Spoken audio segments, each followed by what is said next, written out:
గణాధిపతయే నమః. ఓం గురుభ్యో నమః. ఓం శ్రీమాత్రే నమః.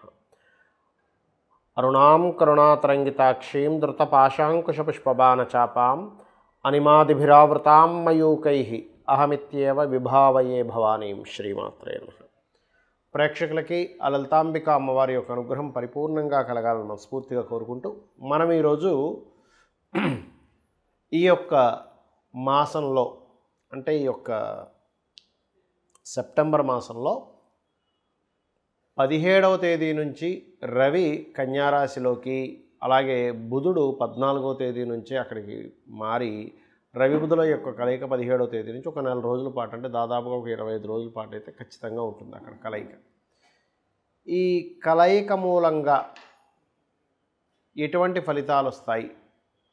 3వ తేదీకి సంథింగ్ బుధుడు మారిపోతున్నాడు. నెక్స్ట్ మంత్ 17వ వరకు కూడా 16వ తేదీ వరకు కూడా రవి అక్కడే ఉంటాడు కన్యారాశిలో. వీటి మూలంగా కలిగేటువంటి ఫలితములు ఏమిటి? ఈ బుధాదిత్య యోగం గోచారంలో కలిగినప్పుడు గోచార బలం ఏ ఏ లగ్నాల వారికి ఏ రకంగా కలుగుతుంది? మరియు చాలామంది అనుకుంటుంటారు, ఏమంటే మాకు ఫలానా యోగం ఉంది, గజకేసరి యోగం ఉంది, బుధాదిత్య యోగం ఉంది, లేనట్లయితే హంస యోగం ఉంది, పంచమహాపురుష యోగాలు, అద్భుతమైన యోగాలు ఉన్నాయన్నారు. అసలు ఇవి ఎందుకు, ఎప్పుడు పనిచేస్తాయి? ఇవి ఉన్నా కూడా ఫ్రూట్ఫుల్ అవ్వకపోవడానికి కారణం ఏంటి? ఫ్రూట్ఫుల్ అవ్వాలంటే ఏం చేసుకోవాలనేటువంటి అంశాలు కూడా నేను చెప్తాను. వీడియో పూర్తిగా వినండి. అయితే ఈ విషయాలు చెప్తుంది నేనైనప్పటికీ కూడా చెప్పిస్తుంది సాక్షాత్ లలిత అమ్మవారిగా భావిస్తూ ఒక్కొక్క లగ్నం గురించి, లగ్నం తెలియని వారి రాశి నుంచి తెలుసుకుందాం. వృషభం వారికి మీకు ధన పంచమాధిపతి ఉచ్చస్థితిలో ఉంటూ బుధాదిత్య యోగాన్ని పొందుతున్నాడు పంచమ స్థానంలో. ఇది నిజంగా ఎలాంటి మంచి ఫలితాలు ఇస్తుందంటే ధనయోగాన్ని ఇస్తుంది, సంతాన యోగాన్ని ఇస్తుంది, రాజకీయంగా చక్కటి రాణింపునిస్తుంది. అందులో ఎటువంటి సందేహం లేదు. అయితే ఇక్కడ మనం అర్థం చేసుకోవాల్సింది, మరి ఇది పాపకత్తెరలో ఉంది కదా, నిజమే. మరి ఆ పాపకత్తెరలో ఉన్నటువంటిది మీ యొక్క ఐడియా. ఇప్పుడు చూడండి, ఏదైనా ధన పంచమాధిపతులు కనుక పంచమంలో ఉంటే ఏం జరుగుతుంది? ఎవరికైనా జన్మజాతకంలో వాళ్ళకి సంతానం కలిగినప్పటి నుంచి బాగా కలిసి రావడము, మీ యొక్క ఐడియా ద్వారా ఒక చిన్న ఐడియా జీవితాన్ని మార్చేస్తుంది అంటూ ఉంటారు. ఐడియా ద్వారా బాగా కలిసి రావడం, ఇటువంటివన్నీ కూడా జరుగుతూ ఉంటాయి. అయితే ఇక్కడ ఎప్పుడైతే మీరు ఈ యొక్క కాంబినేషన్ ఇలా ఉందో, ఇది ఇచ్చేటువంటి రిజల్ట్ ఏమిటి అని చెప్పి చూసుకున్నట్లయితే, ఇది పర్టికులర్గా ఇచ్చే రిజల్ట్స్ వెరీ క్లియర్గా మీకు ఒక చక్కటి ఐడియాని ఇవ్వడం, తద్వారా ధనయోగాన్ని ఇవ్వడం జరుగుతుంటుంది. కానీ ఒక్కొక్కసారి ఏమవుద్ది, మంచి ఐడియానేనండి, కానీ ఎందుకో మనకి అది ముందుకు వెళ్ళట్లేదు అని అంటూ ఉంటాం. కారణం ఏమిటంటే పాపకత్తిలో ఉంది రవి బుధులు. కాబట్టి ఏంటి, మీకు మంచి ఐడియాలు వస్తాయి, మంచి ఆపర్చునిటీస్ వస్తాయి, అన్నీ బాగుంటాయి, కానీ ఎక్కడో స్ట్రక్ అయిపోతూ ఉంటుంది. అప్పుడు మీరు చేయాల్సింది ఏమిటంటే, మీరు కుజకేతు గ్రహాల దగ్గర దీపారాధన చేయడము, గోవులకి క్యారెట్లు మరియు అదేవిధంగా ఈ యొక్క గ్రాసము వీటిని తినిపిస్తూ ఉండడము, గణపతి మరియు సుబ్రహ్మణ్యేశ్వర స్వామి ఆలయాలకు వెళ్ళడము.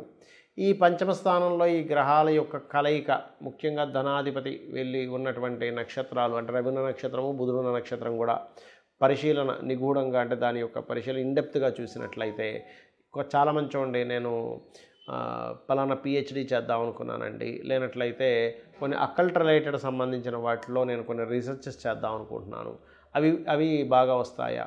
అటువంటివి చాలా చక్కగా యోగిస్తాయి. కాకపోతే కాస్త మీరు ఈ సమయంలో పాపకత్తిలో ఉన్నందుకు, 4లో కేతు ఉన్నందుకు, 6లో కుజుడు ఉన్నందుకు, కుజుడు 6లో ఉన్నప్పుడు సర్వసాధారణంగా అనవసరంగా గొడవలు అవి కూడా అవుతుంటాయి. శత్రువుపై జయం కూడా ఇస్తాడు అక్కడ. కాకపోతే కొద్దిగా ఈ గణపతి స్కంద ఆలయాలకు వెళ్తున్నట్లయితే అన్ని విధాలా మీకు బాగుంటుంది. చూడండి, మనకి ఎలాగైతే ఇప్పుడు మనం ఎండింగ్లో ఒక మాట చెప్పాను నేను మీకు, ఈ బుధుడు రవి బుధాదిత్య యోగం మీకు బాగా పరిపూర్ణంగా మీ యొక్క ఆ యొక్క ఫలితాలు మీకు రావాలి అంటే కుజ కేతు గ్రహాల దగ్గర దీపారాధన చేయండి. స్ట్రక్కింగ్ యోగాలో ఉంది కాబట్టి అప్పుడు ఇంకా బాగా ఫలితాలు వస్తాయని చెప్పాను. అలాగే ప్రతి ఒక్కరికి కూడా వాళ్ళ యొక్క జన్మజాతకంలో ఏ జ్యోతిష్కుడి దగ్గరికి వెళ్ళినా, అబ్బా మీకు ఫలానా యోగం ఉంది, బుధాదిత్య యోగం ఉంది, గజకేసరి యోగం ఉందండి, పంచమహాపురుష యోగాల్లో ఉన్నాయి, 4 గ్రహాలు ఉచ్చస్థానంలో ఉన్నాయి, 3 గ్రహాలు అద్భుతంగా నీచంలో ఉంటే ఇంకా మంచి పట్టుదల ఎక్కువ ఉంటుంది, ఇవన్నీ చెప్తూ ఉంటారు. మనం కూడా చాలా ఆనందపడిపోతుంటాం. కానీ కాలం గడుస్తున్న కొద్దీ మనకేమీ ఆ ఫలితాలు కనబడవు. దేనికి కారణం ఏమిటి? అంటే జ్యోతిష్ శాస్త్రంలో చెప్పిన అంశాలు నేను మీకు చెప్తున్నా, ఇప్పుడు షేర్ చేసుకుంటున్నాను. ఒకటి, పాయింట్ నెంబర్ 1, మీకు ఏదైతే యోగం ఉందో ఆ యోగానికి సంబంధించిన విషయంలో మీరు ప్రయత్నం చేయట్లేదు. అంటే ఎలాగా? గురుకర్మ యోగం ఉందనుకోండి మీ జన్మజాతకంలో, అంటే టీచింగ్ రిలేటెడ్ దాంట్లో ప్రయత్నం చేయకుండా హోటల్ పెట్టుకోవడము, లేకపోతే ఇంకోటి ఏదో చేయడమో చేస్తుంటారు. కొంతమందికి లా యోగం ఉంటుంది, అంటే లాయర్ల పరంగా కొంతమంది చూడండి, జెట్మలాని ఇలాంటి వాళ్ళందరూ కూడా కొన్ని లక్షల కోట్లు తీసుకుని ఉంటారు లా ఫీల్డ్లో. అంటే ఆయనకి దాంట్లో ఉంది, ఆయన హోటల్ పెట్టుంటే నష్టపోయేవాడు. అలా ఏంటంటే మీకు అసలు ఆ యోగం ఏ ప్రొఫెషన్గా ధనయోగం ఇస్తుంది, లేకపోతే ఎందులోకి వెళ్తే మీకు గుర్తింపునిస్తుంది. ఇక్కడ ఏమిటంటే ఒకటి మనకి ధనము, గుర్తింపు, మోక్షము, ధర్మార్థ కామ్య మోక్షాల్లో ఏమిస్తుంది అసలు మీకు? అది అర్థమిస్తుందా? ధర్మంగా బ్రతుకుతున్నాడని ఒక పేరు ఇస్తుందా? కామ్యం మీ కోరిక నెరవేరేలా చేస్తుందా? మోక్షాన్ని ఇస్తుందా? మోక్షం ఇవ్వడం కూడా చాలా గొప్పది అన్నిటికంటే కూడా. కాబట్టి ఇక్కడ మనం ఏంటంటే ఒక యోగం ఉంది, ఉన్నప్పుడు అది ఎలా ఉందో తెలుసుకోగలగాలి. అది అసలు మన జీవితంలో వస్తుందా లేదా? బుధాదిత్య యోగం ఉందండి, కానీ ఆయనకి మహాదశ, బుధ మహర్దశ కానీ రవి మహర్దశ కానీ 90 ఏళ్ళ దాకా లేదనుకోండి, అప్పుడు పరిస్థితి ఏమిటి? ఏమైనా అంతర్దశలు వస్తాయి కదా. అసలు మహాదశ కనుక మీకు చిన్నప్పుడు అయిపోయినా ఎప్పుడో 80-90 ఏళ్ళకి వచ్చినా అది మీకు వేస్ట్. ఎందుకంటున్నానంటే ఆ మహాదశ రానిదే మీకు దాని ఫలితం రాదు. పాయింట్ నెంబర్ 1 గుర్తుపెట్టుకోండి. రెండవది, ఆ మహాదశ ఉంది, దానికి సంబంధించిన పని చేస్తున్నారా లేదా నేను మొదట్లో చెప్పినట్టుగా, అది ముఖ్యంగా గుర్తుపెట్టుకోవాలి. అంటే ఏమిటి? బుధాదిత్య యోగం ఉందండి, కానీ నేను గవర్నమెంట్ జాబ్ ట్రై చేయట్లేదు. ఎందుకు వస్తుంది మీకు గవర్నమెంట్ జాబ్? అది కర్మకారకుడు సంబంధం కలిగి ఉండి ధనయోగాన్ని ఇచ్చే దాంట్లో బుధాదిత్య యోగం ఉంటే అప్పుడు మీకు గవర్నమెంట్ జాబ్ వస్తుంది. ఆ గవర్నమెంట్ జాబ్ కూడా ఆ బుధాదిత్య యోగం ఎక్కడెక్కడ ఉండాలి ఎవరికైనా ఉంటే? మేషంలో కానీ, మిథునంలో కానీ, సింహంలో కానీ, కన్యలో కానీ ఉండాలి. ఈ 4 ప్లేసుల్లోనే బుధాదిత్య యోగం బ్రహ్మాండంగా పనిచేస్తుంది. వేరే దగ్గర చాలా స్వల్పంగా పనిచేస్తుంది, పెద్దగా పనిచేయదు అక్కడ. ఇది గుర్తుపెట్టుకోవాలి. అలాగే మరొక విషయం ఏంటంటే ఇక్కడ ఆ యొక్క యోగము పాపకర్తెరలో ఉందా, శుభకర్తెరలో ఉందా? ఇప్పుడు చూడండి, మనకి గోచారంలో ఇప్పుడు మనం చెప్పుకున్నాం ఏమండి, రవి బుధులు చక్కగా కన్యారాశిలో ఉన్నారు, కానీ అటు ఇటు కుజుడు కేతు ఉన్నాడు అన్నాం. అంటే ఏమిటి? మనకు అక్కడ ఉన్నట్టే ఉంటుంది, కానీ తాళం వేసినట్టుగా ఉంటుంది. బాగా నాణాలు, ధనము, గోల్డ్ అన్నీ ఉన్నాయండి, కానీ పెద్ద తాళం వేసింది, అది ఎరగొట్టడం సాధ్యం కావట్లేదండి. అలా ఉంటుంది పరిస్థితి. అంటే మా తాతగారు ఆస్తుందండి, కానీ ఆ తాతగారు ఆస్తి కబ్జాలో ఉందండి, అది అమ్ముకోవడానికి లేదండి, ఆడెవడు కొనట్లేదండి, అలా ఉంటుంది పరిస్థితి. కాబట్టి అలాంటి సిచ్యువేషన్స్లో మీకు ఆ యొక్క విషయంలో మంచి ఫలితాలు రావాలి అంటే మీరు చేయవలసింది ఏమిటి అంటే క్లియర్గా ఆ బుధాదిత్య యోగ సంబంధించినటువంటి విషయాన్ని, బుధాదిత్య యోగం కానివ్వండి, ఏ యోగమైనా, ఒక యోగం ఉందంటే అటు ఇటు ఏ గ్రహాలు కలిసి ఉన్నాయి, లేకపోతే దాంతో ఏదైనా పాపగ్రహం కలిసిందో చూసుకొని ఆ గ్రహానికి సంబంధించిన దానం ఇవ్వడం, ఆ గ్రహానికి దీపారాధన చేయడం చేయాలి. ఇప్పుడు రెండు గ్రహాలు ఉంటాయి, ఒక్కొక్కసారి రవి శని ఉంటాడు మధ్యలో, అది పాపకర్తెర యోగం. అలాగే కుజుడు కేతువు, కుజుడు రవి, కుజుడు శని, లేకపోతే కుజుడు రాహువు, ఇలా 2 గ్రహాలు అటు ఇటు ఉంటాయి. అప్పుడు ఏమవుతుంది? అది స్ట్రక్ అయిపోయింది. ఒక ట్రాఫిక్లో మనం వెళ్ళేటప్పుడు ఎంత మంచి కారు, అందులో ఫ్యూల్ ఉంది, మనం నడిపే స్తోమత ఉంది, లేదా మంచి డ్రైవర్ ఉన్నాడు, కానీ ముందు కొన్ని కార్లు స్ట్రక్ అయిపోయి, వెనక్కి కొన్ని కార్లు స్ట్రక్ అయిపోయి ఇరుక్కుపోతే మనం అవి కదిలే వరకు కదలలేం, ఆ కారు దిగలేము, అక్కడ ఇంకొక ఆప్షన్ లేదు అక్కడ మనకి. అలాగే బ్లాక్డ్ అంటారు దాన్ని, అంటే యోగం ఉంది బ్లాక్డ్, భాగ్యచక్రాన్ని కూడా అంటారు. అంటే మీకు యోగం ఉంది కానీ బ్లాక్ అయిపోయింది, ఆ బ్లాక్డ్, ఆ భాగ్యం ఆ గ్రహాల యొక్క కలయిక వల్ల ఇచ్చేటువంటిది. అలా ఇది ఏం చేస్తుందంటే ఈ బుధాదిత్య యోగం దేశకాల పరిస్థితులకు కూడా చూపిస్తుందండి గోచారం ఎప్పుడు కూడా. అంటే మనం చెప్పుకున్నాం గతంలో, ఏమంటే ఈ సంవత్సరపు రాజు రవి అయ్యాడు, అక్కడ కేతు సంచారం జరుగుతుంది, ఇప్పుడు ఈ రాజు కూడా పాపకర్తెరలో ఉంటున్నాడు. అంటే ఏమిటి? వెరీ క్లియర్లీ ఈ రాజకీయ నాయకులకి వాళ్ళకి ఎక్కడో స్ట్రక్కింగ్ అయిపోయిన యోగం కూడా ఒకవైపు ఇస్తూ, ఇంకొక వైపు భూతత్వ రాశుల్లో రవి బుధులు ఉన్నారు కాబట్టి ఇప్పటి వరకు మనకి మొత్తం స్ట్రక్ అయిపోయి రియల్ ఎస్టేట్లో ముఖ్యంగా భూములకు సంబంధించిన విషయంలో ఆగిపోయినవి, కొంచెం మూమెంట్ వచ్చే టైం నడుస్తుంది, గుర్తుపెట్టుకోండి.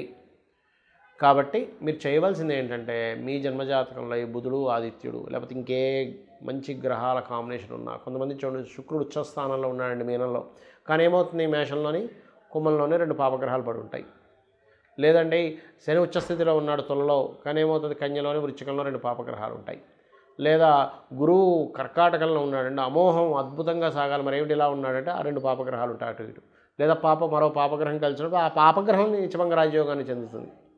ఎలా అంటే కుజుడు ఉన్నాడు కర్కాటకంలో, గురువు పాడవుతాడు, కుజుడేమో మంచి స్థితికి వెళ్తాడు.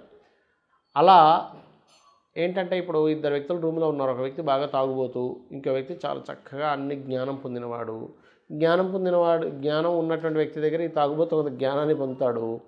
ఈ అంటే నా ఉద్దేశ్యం ఏంటంటే వ్యసనపరులు బాగా ఎప్పుడో ఒకసారి తీసుకునే వాళ్ళ సంగతి నేను మాట్లాడటం. నిత్యము తీసుకొని వాళ్ళ ఆరోగ్యాన్ని పాడు చేసుకుంటూ పక్క వాళ్ళ ఆరోగ్యాన్ని పాడు చేసే వాళ్ళ గురించి మాట్లాడుతున్నాను నేను. అలా ఉన్నప్పుడు ఏమవుతుంటుంది, ఆ యొక్క వ్యసన సంబంధించిన వీళ్ళకి కూడా కొంత అలవాటు అవ్వచ్చు.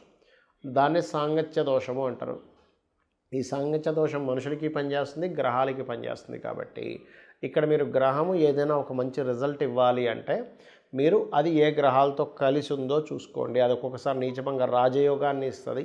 ఎలా అంటే ఒక అజ్ఞానం లేని వ్యక్తికి ఒక అజ్ఞానికి జ్ఞాని తోడైతే ఆ అజ్ఞాని కూడా జ్ఞానిగా మారినట్టే నీచపడ్డ గ్రహం కూడా ఒక ఉచ్చగ్రహంతో ఉంటే దాన్నే నీచభంగ రాజయోగము అంటారు.